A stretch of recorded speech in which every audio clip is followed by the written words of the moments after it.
Saudi पैसे ने पाकिस्तान की न्यूक्लियर पावर से शादी कर ली है। ये मैं नहीं कह रही, ये पूरी दुनिया कह रही है। बेकार नहीं है अपन, बहुत पैसा है अपने पास। पैसा ही पैसा होगा।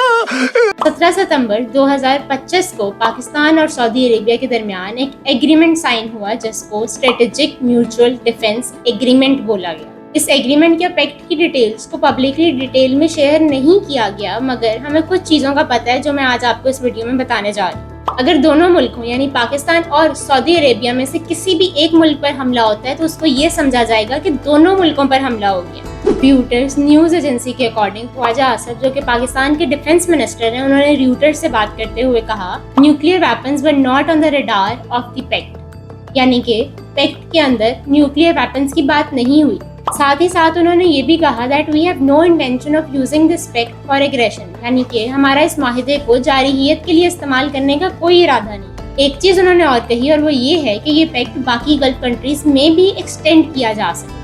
Ministry of foreign affairs Pakistan ने जो स्टेटमेंट इशू की है उसके अंदर एक जॉइंट डिटेरेंस का वर्ड यूज़ हुआ। अब जॉइंट डिटेरेंस का मतलब ये है कि अगर सऊदी अरेबिया को या पाकिस्तान को कोई थ्रेटन करता है, पाकिस्तान और सऊदी अरेबिया मिलकर उसको थ्रेटन करेंगे और उसको भगा देंगे। इंटरेस्टिंगली अभी तक यूएसए या इसराइल का इस पैक्ट के मुतालिक कोई भी रिस्पांस नहीं आया है। ऑल्दो इंडिया ने एक अभी स्टेटमेंट इशू की है जिसमें उसने कहा है कि हम इस डेवलपमेंट को स्टडी करेंगे।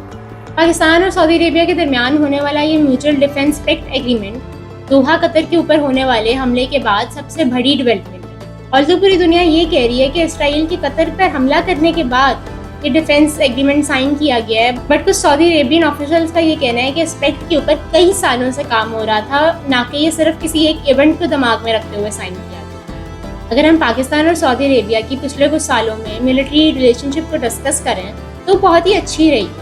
1967 से लेकर अब तक पाकिस्तान ने 8000 सऊदी सोल्जर्स को ट्रेन किया और 1951 में पाकिस्तान और सऊदी अरेबिया ने एक ट्रीटी ऑफ फ्रेंडशिप भी साइन की थी और सऊदी अरेबिया पाकिस्तान को रिकॉग्नाइज करने वाले पहले मुल्कों में भी शामिल होता है। अब यहाँ पर लोगों का सवाल ये आएगा कि इस पैक्ट के बाद यूएसए का और सऊदी अरेबिया का डिप्लोमेटिक रिलेशनशिप किस तरह का रहेगा, क्योंकि अभी तक यूएसए ने कोई भी स्टेटमेंट इशू नहीं की इस पैक्ट के रिगार्डिंग। ये तो आने वाला वक्त ही बताएगा कि इनका रिलेशनशिप कैसा रहेगा, मगर ये यकीनन एक बहुत ही बड़ी डिप्लोमेटिक डेवलपमेंट। अगर आपको वीडियो अच्छी लगी हो तो इसे लाइक करें, चैनल को सब्सक्राइब करें, क्योंकि दास्तान से दस्तूर तक और कहानी से कानून तक यहाँ पर हम सब डिस्कस करते हैं।